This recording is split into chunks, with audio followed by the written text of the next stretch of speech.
वफाकी वजीर एहसन इकबाल ने कहा है कि जब भी मुल्क में मईशत बनाने की कोशिश करने वाली हुकूमत आई तो उसकी टांग खींचकर उसको निकाला गया। नारोवाल में तकरीब से खिताब में एहसन इकबाल ने कहा कि नून लीग की हुकूमतों को मुकम्मल काम करने से रोका गया और साजिश की गई। अब माजी से सबक सीखने का वक्त आ गया।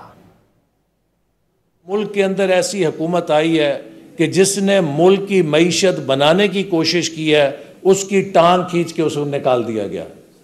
नवाज शरीफ साहब की जब भी हुकूमत आई उसने तरक्की की मंसूबे बनाए, लेकिन हमेशा उन हुकूमतों को मुकम्मल काम करने से रोका गया और साजिश के जरिए निकाला गया।